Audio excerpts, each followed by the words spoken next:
Don't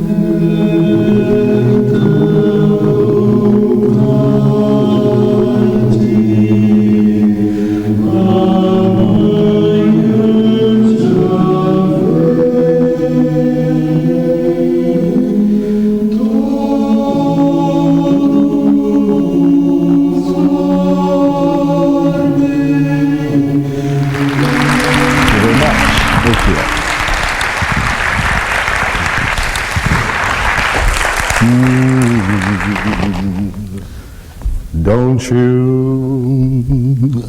want to have your freedom? Don't you want to have your freedom? Don't you want to have your freedom? Soldiers of the cross, do you think I'll make a soldier? Do you think I'll make a soldier? Do you think I'll make a soldier? Soldier of the cross.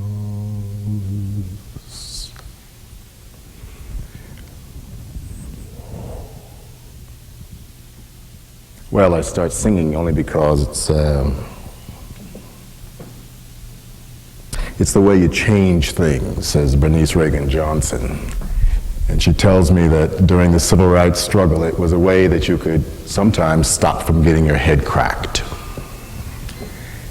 Because, you know, it's hard to shoot people who are singing, or to rape them or kill them or what have you.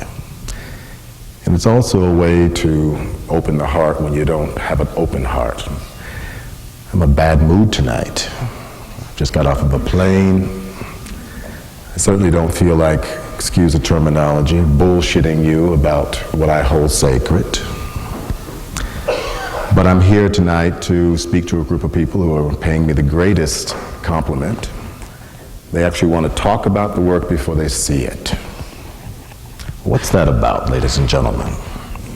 There was a time when, George probably remembers this, when these kind of important downtown artists would be insulted when you asked them to talk about their work after it was over.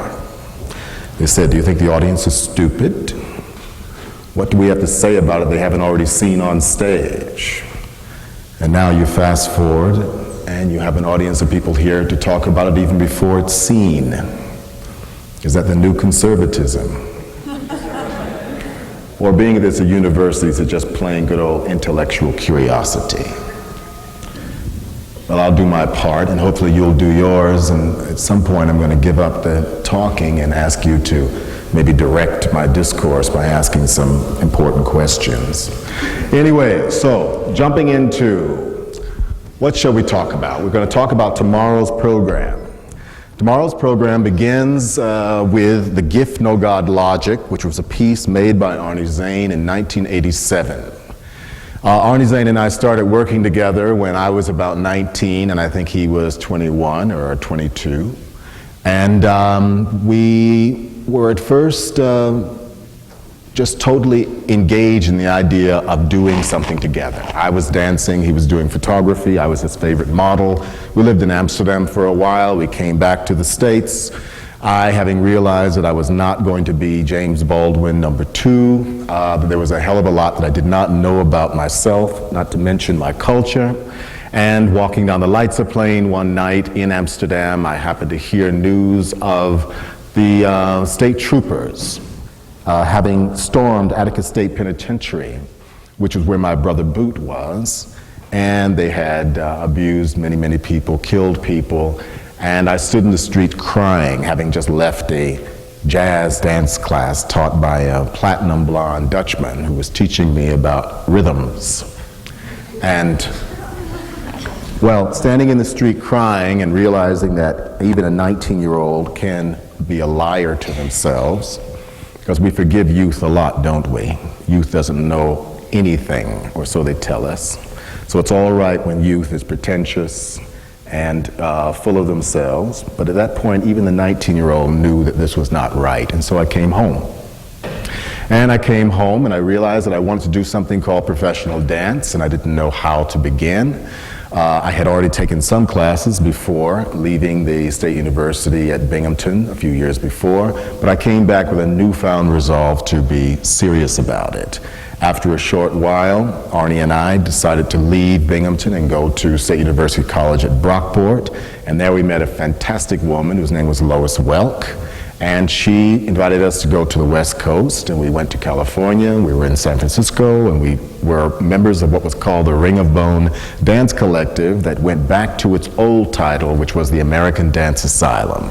Just like its name, it meant this was a place where you could be as free as you needed to be. You could find a safe haven. It was also a place where you could be as crazy as you needed to be. The Dance Asylum was a place that Arnie and I stayed and grew until 1978 when we went to New York and met the likes of George, people who were all trying to redefine their chosen fields.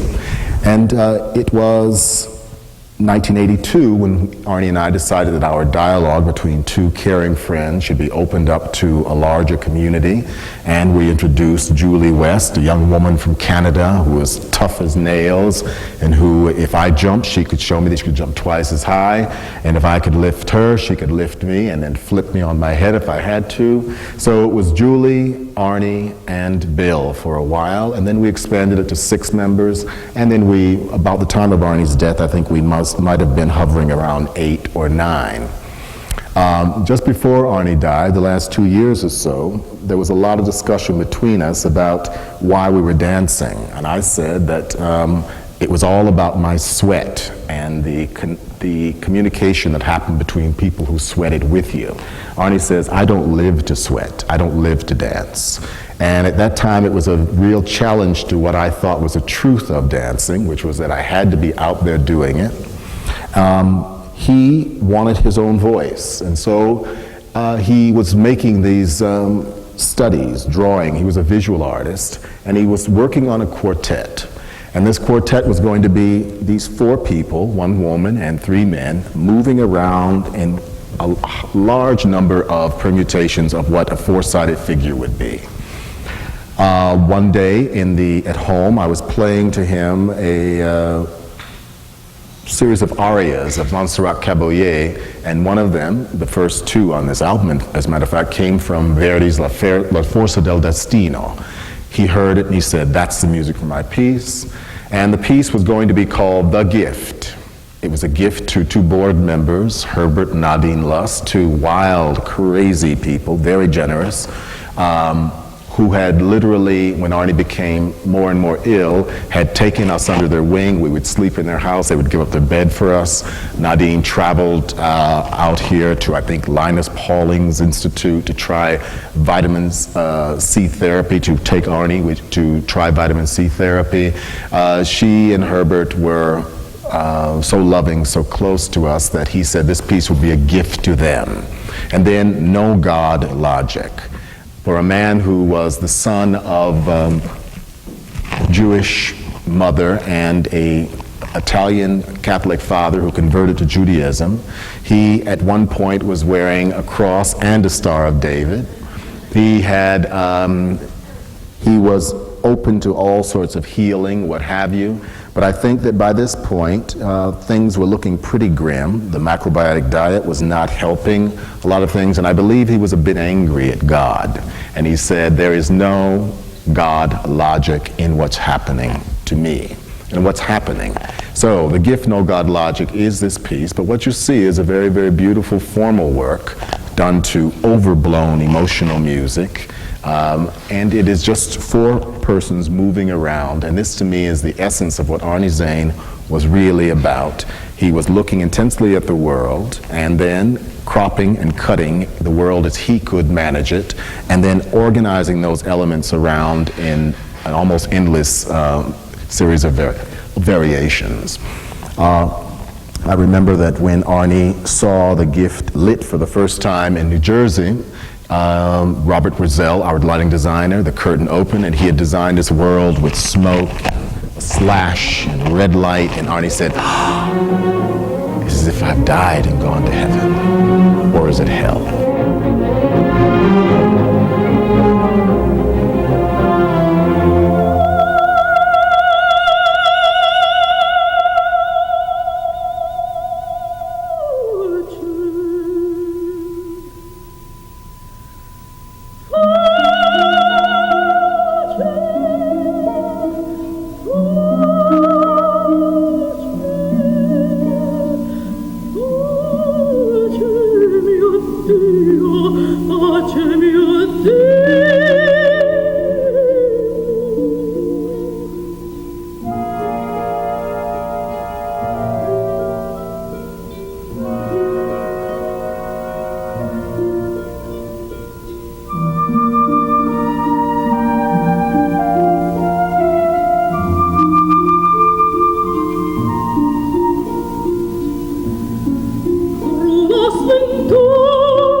So I hope those of you who see the performance tomorrow night will think of that moment that Arnie first saw the piece.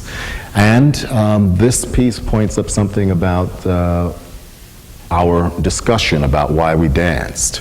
Arnie felt that we needed to have an organization. It was not about Bill and Arnie dancing anymore, even though we had made some pretty important works. But he felt that truly it should be a place where people could come in and be developed, transformed maybe, or the people could talk to each other and make something. He had a very iron fist about control, but he was always one to listen to everybody around him and ask them for things. When he died, I did a lot of grieving publicly about it, but I think one of the most important things that came out of the grieving was having to answer the question, how does one carry on when you have lost someone that you care for?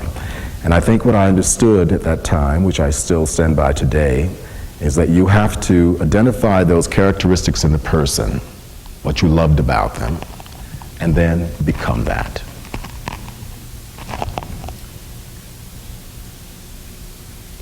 Who do you love?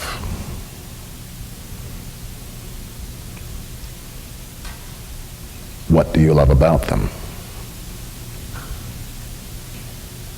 Become that.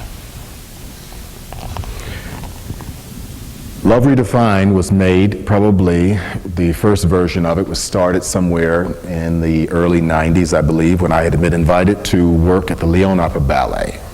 I wanted to make a work that was going to, well, actually it was made after Uncle Tom's Cabin.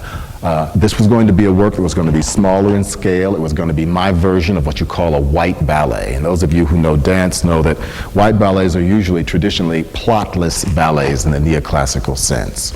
Well, my ballet was going to be given over to the music of this young, wild man, Daniel Johnston. Now, those of you who are groovy enough to know the underground music scene, particularly of the early 90s or late 80s, would know Daniel's name. He comes from Austin, Texas.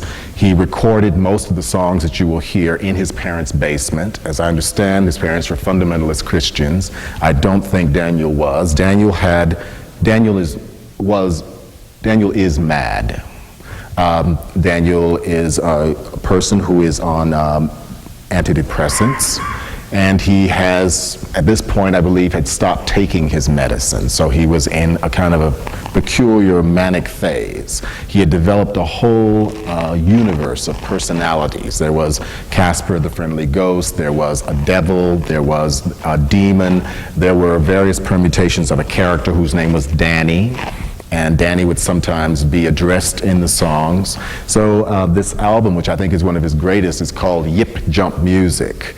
And I call the piece Love Redefined because the original version made for Leon was going to be called Love Defined. Love is gracious and kind. Love is not jealous or boastful. It is not arrogant or rude. And he goes on like this. He quotes Corinthians, and he says, love, help me out here, you guys. Love does not insist on its own way, or it's not arrogant or resentful.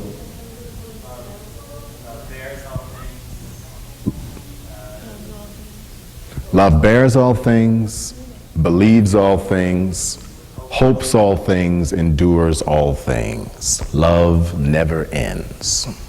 Now, at this moment, when I was making this piece, Arnie had died in March of 1988, and I believe that I was in the a transitional period of grieving. So those words were at once a consolation to me, but they were also extremely ironic, because there was a kind of bitterness about love never ends. The question was, if you feel like you had had a true love, can you be so lucky as to find another one in this life? Or maybe you would have some facsimile of a true love. So I made the piece as an act of faith. And it was a very tongue-in-cheek piece because there was nothing overtly about love in it other than the way that people handled each other, this kind of camaraderie that came from the rigors and demands of the choreography, and maybe Daniel's plaintive voice, particularly when he tells you the story of King Kong in a very odd a cappella monologue that goes on for about 6 minutes.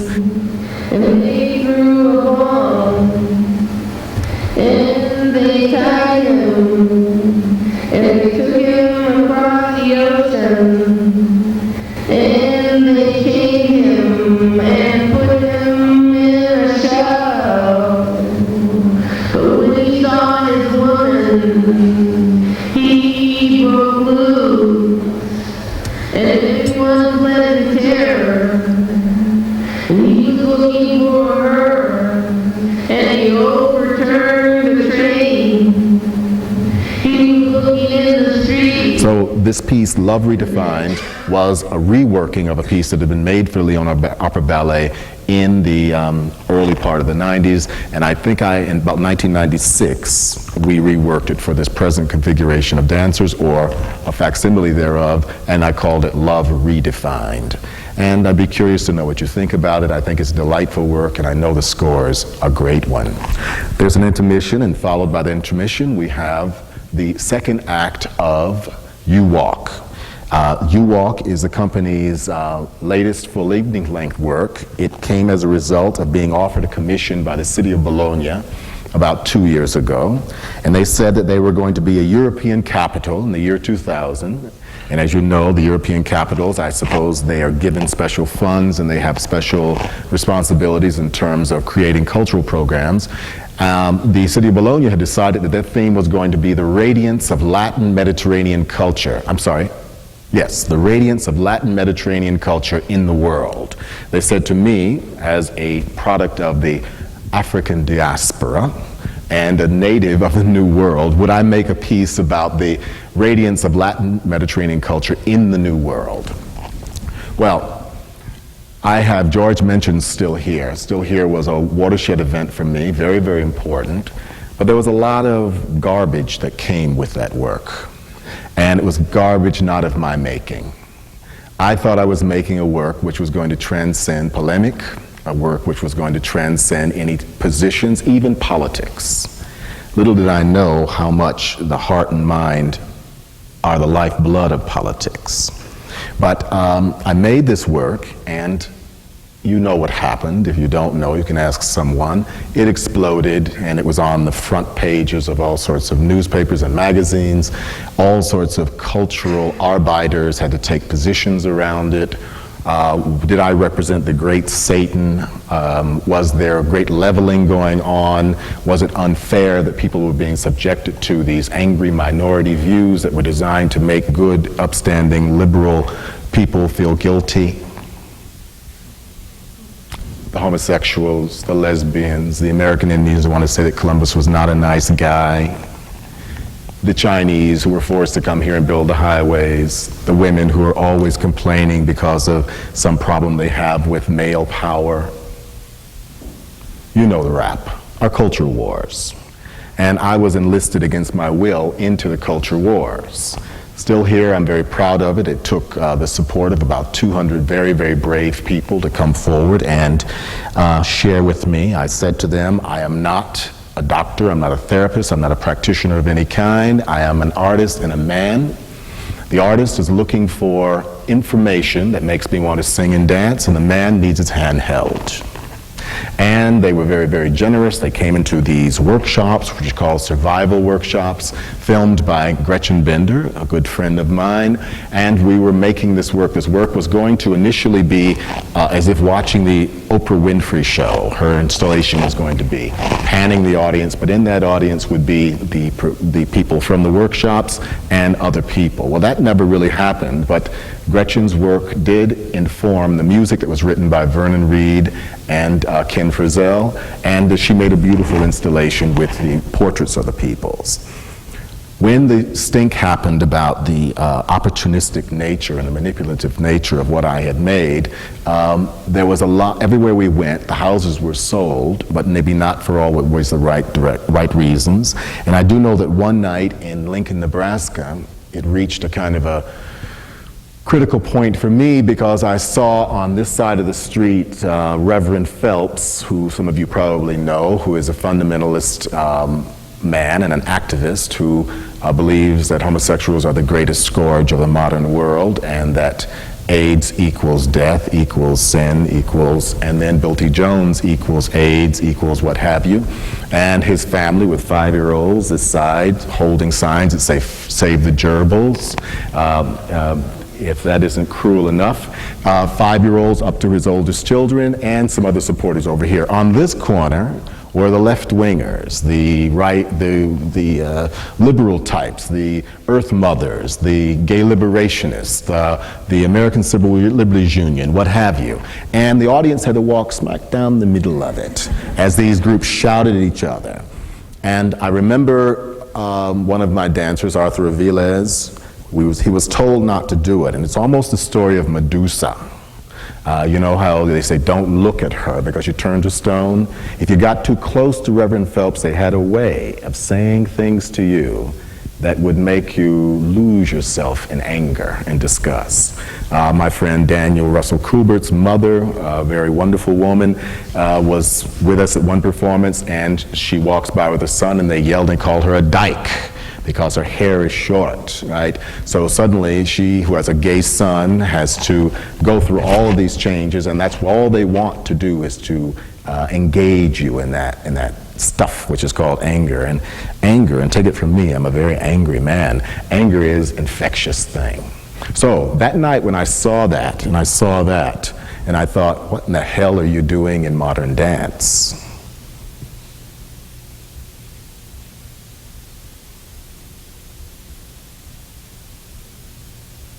What do you love? And I realized I love moving. I love dancing. When I was 19, before I met Arnie, I wanted to be fabulous and I wanted to fly. I wanted to be like my heroes, Jose Limon, Alvin Ailey, Martha Graham, Merce Cunningham. I wanted to be like them. I wanted to make art, sculpture, like something you could taste and see, and it would be real, it would be breathing, it would be human. And I felt that I had gone pretty far with asking questions, but these questions had taken me far away from that impulse to dance, and so I went back to it. I do remember the wonder of being down in the basement that night in Nebraska, trying to work out that movement, that idea, how that leg moves to another place and how this can go to another place and so on, and trying to codify these things so I could actually have something and teach it. So Still Here in a way was like kind of a turning point for me in terms of the way I was thinking about my art and about dance making. And with the help of Janet Wong, my rehearsal director, who is a fabulous dancer I had met earlier in Berlin, I set about trying to define style. and style that would not deny emotion, psychology, and politics, but would in some way maybe transcend them. And so we made a series of works, and we were heading in that direction even stronger. Then the Italians come with this offer. Make a work about the radiance of Latin, Mediterranean culture in the New World. And when I think about that, it's almost the reason why I never read Uncle Tom's Cabin and why it was so difficult to read a lot of authors who were African American, never mind gay ones, because I thought everything they were saying was so valuable, but it was so expensive to think about it. I was so angry. You know the story of Pizarro and Atahualpa, right? I recommend a great book. It's by Jared Diamond, where he talks about the question posed to him by New Guinea native, a friend of his, who said, why is it that the Europeans have all the, he calls it the baggage? Why do they, he means all of the guns, all of the food, all the money. Why do the Europeans have it and we don't have it? And the question that Jared asked is, why were the Spanish in Peru and the Peruvians were not in Spain? Now, answering this question on one level, you find yourself in a lot of very racist territory. Well, let's face it, not everybody's equal. Let's face it, some people are more advanced. You know, all the stuff that we good liberals don't really like to talk about. But Jared Diamond sort of takes it apart.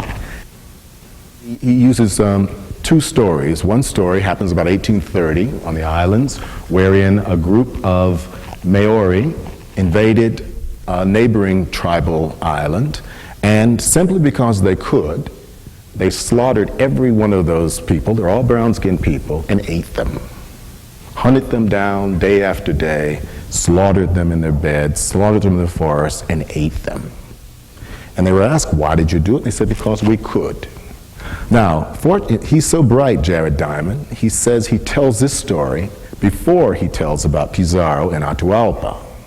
So it wasn't like the evil white people came from Europe over here and took advantage of these primitive people, but he was trying to get at something else about technological sophistication and belief systems and so have you.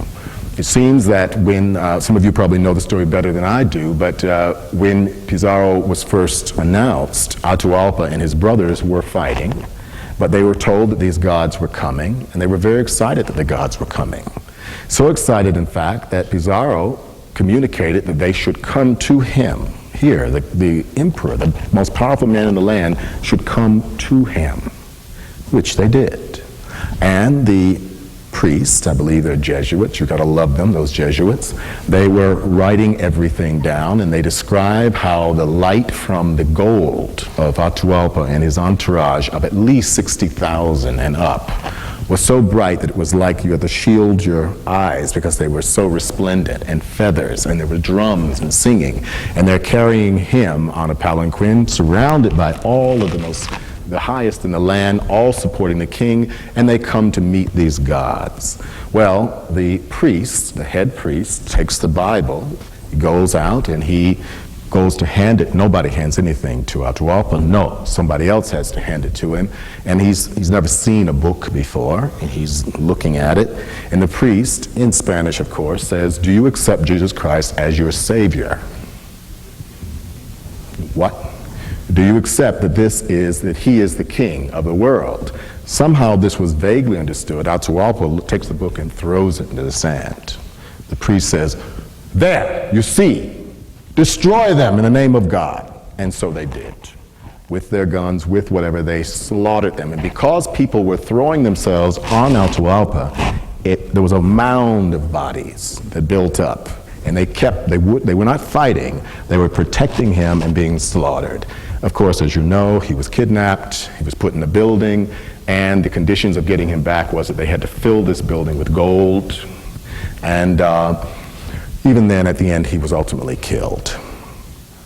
So, this story, plus the story of the Maori, left me with this feeling, why do I want to go into the radiance of Latin Mediterranean culture in the New World? Well, you can either live with your disdain and hate about history and what we have done to each other, because the we word is very important. A lot of my work has been about the commonality, what is there between me and this young woman that we share. Uncle Tom's Cabin was trying to talk about spiritual yearning, trying to talk about our bodies ultimately as being this thing. Still Here was trying to talk about our mortality as being that. And I said to myself, how could I even make a piece that sort of tried to embrace this commonality and not get caught up in the polemic of it? So what I did, in fact, was I did some research. I went to Salvador de Bahia, I went to a lot of different places, and I researched music. It was going to be through the music. One of the most successful works in my repertory is Diva and the Waters to Mendelssohn's Octet in E-flat major, and that work came at a time when I needed to make a piece about heroic movement. It was a great honor to have a proven score, something that I could just enter into, like entering into a house and inhabit it.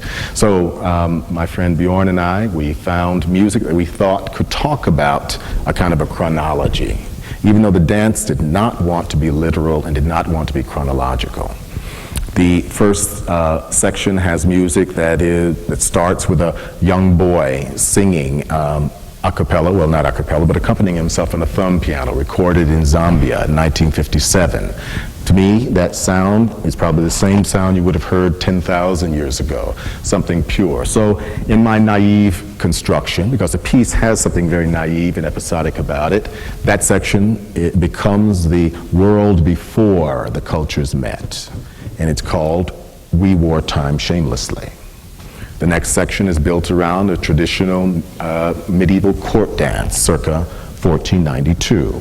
And this is probably what Columbus's men would have thought dance was, this sort of upright carriage with a heel-toe, the precursor to the Spanish flamenco, and a lot of other things are in this particular moving. That section with this court dance is called You Wore the Horizon.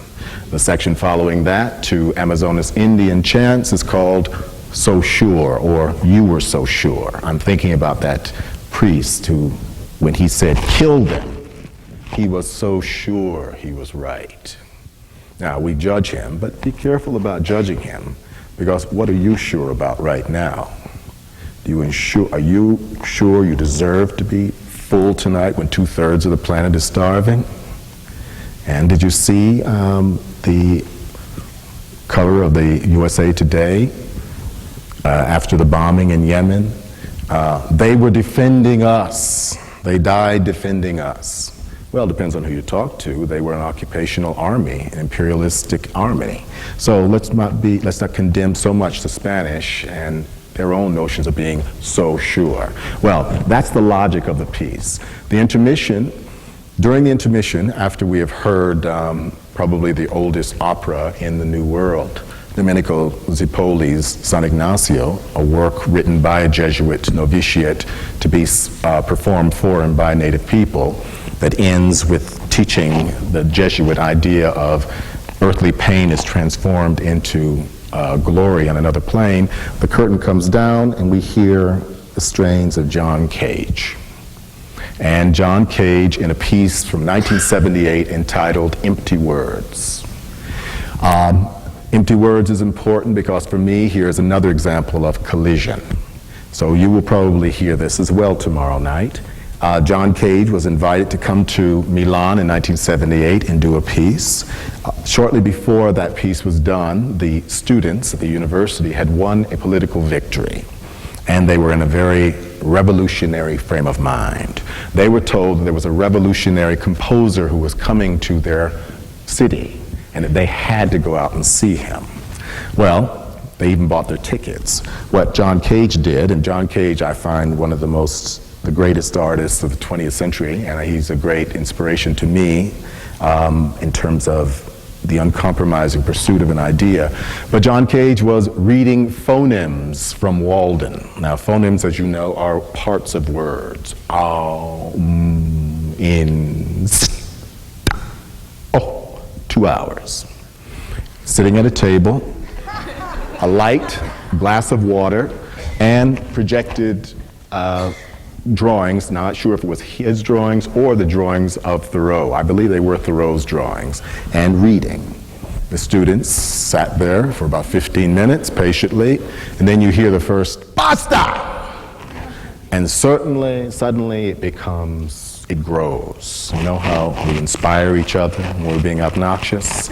And it turned into a riot where they charged the stage, they came on stage, they blew up a paper bag, burst it in his ear, they knocked his glasses off, they drank his water, they're chanting, they're rude songs and dancing, and he keeps on going.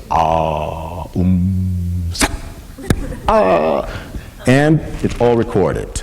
So the recording that I'm using takes the first 10 minutes when they were behaving themselves, and then later when it has become a riot, but he never wavers. So in my mind, this is another version of a kind of collision. What one culture thinks is true and another culture does not understand. This introduces a section which is called Small House Dreams Speak. Following John Cage, it is interrupted by a woman screaming, which I won't even explain why, but she does because it's a good sound. And we hear then the strains of Portuguese fado. For those of you who are world music persons, you know that once upon a time, most cities, most countries in Europe had what they called a kind of a urban song. This is what's left in Spain is the tango. Flamenco singing. Well, there was in Portugal, fado. Fado was a dance and music form that probably originated in Portugal around the turn of the 19th century, maybe the 1830s, brought there by Angolan blacks. Now, did they come as slaves? I'm not sure. As I was told by Misia, whose voice you will hear singing the fado, this music originally had a dance that accompanied it. Now, you can only imagine what black Africans in 1830 living in Portugal, how they would have been dancing. You know how it would have been in the singing and the songs that came out of it. But the dance we lost, but now the national song of Portugal is the fado. And the fado is enlivened by a concept which is called saudade, S-A-U-D-A-D-E. Now saudade for me is the whole reason for You Walk. You Walk actually takes its name from Derek Walcott, a sequence in Derek Walcott, the Nobel laureate from 1993, I believe, in poetry, black St. Lucian, brilliant poet. And in this Homeros, he retells Homer's story, but it's set on this small island in the Caribbean. The protagonists, Hector, remember Hector? Achilles, and Helen are all simple fisher folks. Helen, of course, is the most glamorous black woman on the island, and she's a maid. Achilles and Hector have both been fishermen, but Hector, I believe, is stopping, and he sells his boat and becomes a tour driver around the island. Achilles stays true to the fisherman's task, but he becomes obsessed with returning to his ancestral land, Africa. Now, he's never been off the island, but he imagines, and it's written in a beautiful way so that you're not sure if he's having a hallucination, but one night or one revelry, he just walks into the ocean, walks across the floor of the ocean, and goes back to Africa. And he comes out and he sees the village with the little naked children and the mangrove trees and the alligators and the mud, and everybody recognizes him, but nobody knows his name. And they cry and they embrace each other. And he's home. Where were you? What happened? Where have you been? And the next day, it's not sure if it's the next day, he comes back to the real world and he goes to his job as a fisherman. And somebody says, "Hey man, where was your mind last night?" And he says, "Africa." And the guy says, "Oh, you walk?" Yeah? So that one-liner is where the title of this piece comes from, and in a way where the sense of this piece comes from. How do we ever explain to anybody else our longing for a place before the world was so complicated? Some of us have what we used to call a nostalgia for the future. It's going to be better, or it was better. or the time before, and what have you.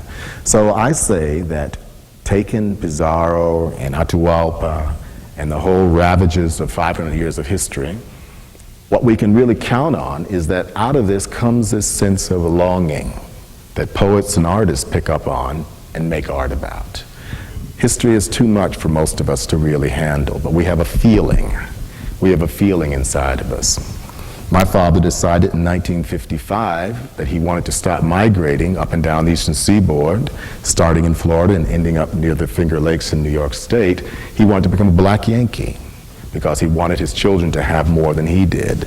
Well, true enough, he became a black Yankee, but what cost to he and my mother? They were, in some ways, refugees. They had no communication with the local people, and they were sort of shut off for economic reasons. We, as the children, were expected to be virtuosos at speaking a language of our parents at home and going into the white world and speaking proper. So the parents imbued us or burdened us with a kind of confusion about who we really were, whereas they kept close to their heart this longing for the world that they had left behind, and this, dare I dare say, faith in the future, which we were supposed to embody. U-Walk wants to talk about those feelings in a non-linear and non-specific way. So the fado is followed by the dancers having some fun. We're making fun of ourselves. I said this piece was so heavy that we had to have a place where we crack some jokes at our own expense. We have a section which is called Crazy Walks, and I hope you find it as hilarious as I do, where all of the hams in my company are allowed to ham it up and be paid for it. This section is followed by a section which is called Spent Days Out Yonder. And as I said, I was working as the resident choreographer in Lyon. I was required once again to make a piece around a theme, but this was around Mozart. And at that time, I was testing these ideas that I had about movement.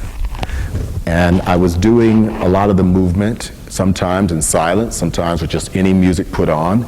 But here in this instance, I found a piece of Mozart, an andante, I believe from, is it his first string quartet after being influenced by Haydn, or his last one? Do you remember, Janet? Yes, late string quartet after his, under the influence of Haydn. And I danced to it as I would dance to James Brown, as I would dance to Morton Feldman, as I would dance to any music that moved me, but I recorded it. And we recorded this long, extended improvisation, and Janet Wong, in her great intelligence and that hand on the fast forward button of the video machine, she was able to codify everything I had done, and she could teach it back to me and teach it to the dancers. So this is the motif, this movement that you now see, this improvisation with its back turned here. All of this movement is actually Bill T. Jones dancing in the studio alone with a video camera, responding to Mozart as if it was pop music, if you will. That section, Days Spent Out Yonder, the titles all came from me telling the dancers what my problem was with this piece and asking them if they could, in one line, talk about 500 years of history, in one line talk about colonialism, in one line talk about the artist's place in it. And I don't know who's responsible for Spent Days Out Yonder, but that's where the titles come from. Spent Days Out Yonder pours into something called Choosing Free Fall. And Choosing Free Fall is a beautiful showcase for the talents of Paul Kaiser, who is the videographer. I suppose we'd say videographer. Paul Kaiser is a real leader in the new media in terms he's worked with Merce Cunningham, Robert Wilson, Billy Forsythe. He and I made something together for the Cooper Union called Ghost Catching, where he used state-of-the-art motion capture to extract my movements away from my personality and even my frame. And Paul has designed a world wherein the word choosing free fall is literally deconstructed and it becomes virtual space. When I was doing the piece, I said to the designer, Bjorn Amelon, that could he create a decor that could at once be a forest and a cathedral? And could it be lightweight and tour? And could it disappear? To Paul, I said, Paul, can you extend the space of the dance stage so at times we could have infinite space and we could have recognizable, humble things. For instance, I said to him at one point I wanted a fire upstage that could almost fool the eye, and he thought that was too corny, so he gave me, in fact, a giant candle flame burning during San Ignacio, which I think is even more to the point and more beautiful. The opening of the piece that you do not see is a night sky with these miraculous stars moving, and the very final part of the piece, he said, I want to give you a soup of life, and it looks like you're looking at paramecium and amoebas moving around in some sort of primal brew.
Final image of the piece is entitled You Borealis, and Miguel Anaya, who is not with the company right now, suffering with 2 herniated discs, came up with this. Miguel always takes a 45-degree angle interpretation away from everything. So, you walk, you Borealis. What the hell do you mean, you Borealis? Well, I never asked really more than that, but it's just a beautiful image, and that's the final picture of the piece. And I guess it doesn't take anything away from the piece to describe it as a heap of dancers lying there on the floor. When I first had the idea with Janet, it was partially informed by the beauty of this hybrid, which is Portuguese sung Gregorian chant. How do I put it? It was Gregorian chant, contemporary music written in the style of Gregorian chant. And those friends of mine who speak Portuguese say that it's a lullaby. So what you have is a pile of dancers lying there and what could be ghastly. When we showed this work at the Aaron Davis Hall as a work in progress, people said they were kind of upset because the only time we see people lying in piles like that is Auschwitz or the killing fields in Cambodia or someplace, or choose your atrocity. That is very true, except my people, we see them lay down and then we see them stand and they move. And I say that for me, this section, it does have a kind of intimations of horror if we started 500 years ago and we go to that pile. But it's also, can you imagine what it's like to be in that pile, so close? Now the dancers are probably laughing because it's difficult to do when people are puffing and people are heavy. But I say, so close to each other that you forget what the gender, the race, the color is. So close that all you feel is heart beating and breathing. That's how I like to think of it. And I'd like people to project themselves into the center of that pile before it dissolves and moves away. And that's how the piece ends.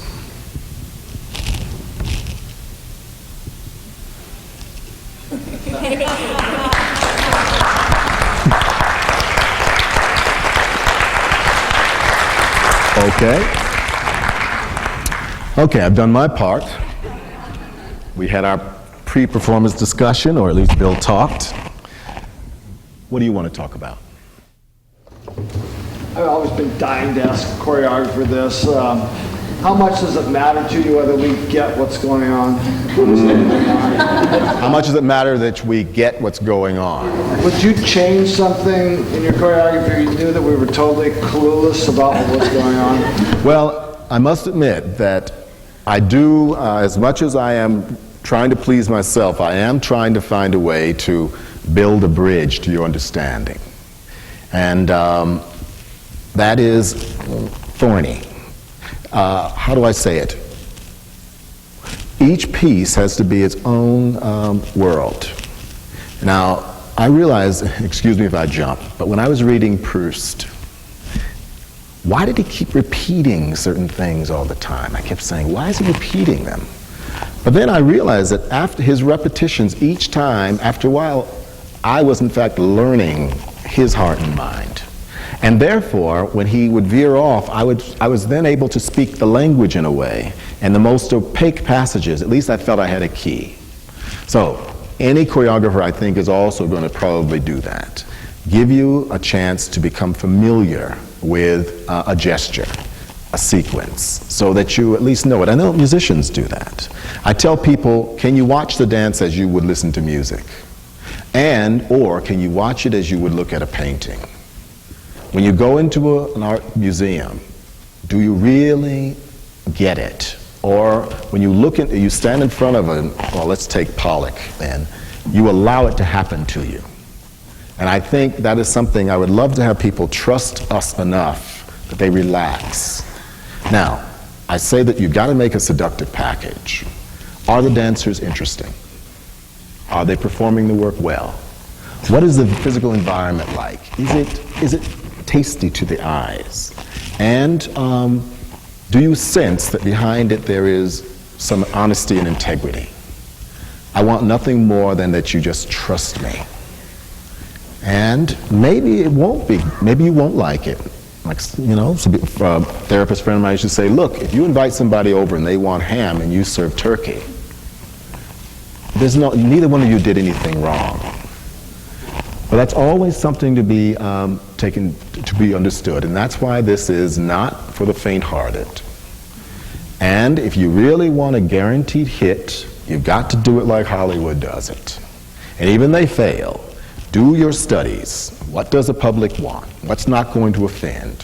What is it? How much? When do I show Mel Gibson's ass and when do I not? You know, what size are her breast? You know, what color is her hair? What is the storyline? Does it have a happy ending? That's a whole other thing. That's an industry called the entertainment industry, and what they're for is to divert us from the real drudgery and uncertainty of life. That's what their job is. My job is to maybe, well, how should we say, as the lady was trying to say, open up the door to this life and say, but isn't this beautiful? Or isn't this interesting? Or that's the difference. That's the difference. So I don't know what people will like. I'm a bit of a showman. I definitely know it when I'm performing. I used to joke and say, you know, you have to know when to take your shirt off. You know? And you have to know when to be just vulnerable enough. You know? And how to be heroic and whatever. That's crazy making too. But more dangerous is when you try to go to places you're not sure how they're going to respond. What part does empathy play for the audiences of my work? I mean, what do you mean by that, sir? Could you be more specific? I'm not my audience.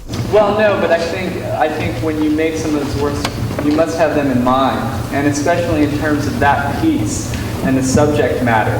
It inevitably seemed to either conjure up some form of empathy or some form of sympathy. And I wonder how that might come across or what you might have thought in making that work. Well, I asked people to, I said to them, are you a member of an elite? Do you know something that the average person doesn't know? And at first they were pissed off. They said, no, no, of course not. And then they'd say, well, yes. Although I wish people didn't have to go through what I did to find out what I know. Okay, you know what I mean? In other words, how do you get out of bed in the morning?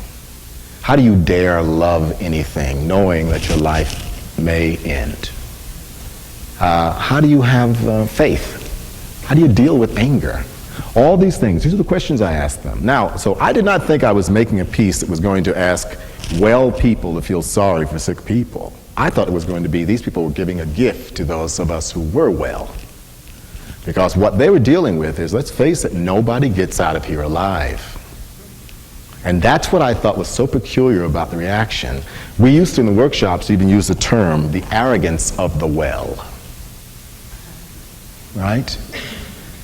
So in other words, people turned it around. Oh, this is about those poor people.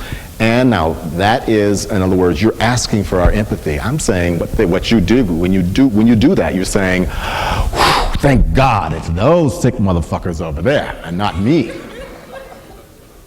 And you do that in different ways, right? Oh, they were so moving, they were so brave. No, that's you're looking at. 1 in 4 women in this room are having to deal with breast cancer. Do I need to say it again? There's a hole in the ozone layer, ladies and gentlemen. The earth has cancer. Now, I won't be overly dramatic. That was the deal in that piece. No, don't make us a little ghetto over here. I'm HIV positive man, you poor thing, you're so brave. No, don't do that to me.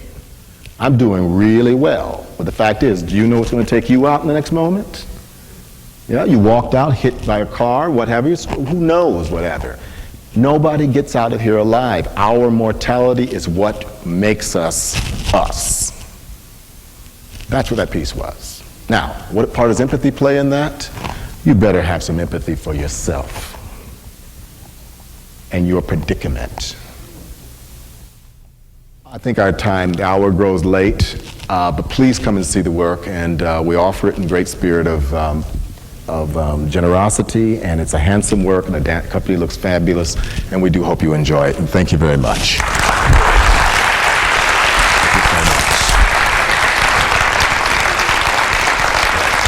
Thank you so much.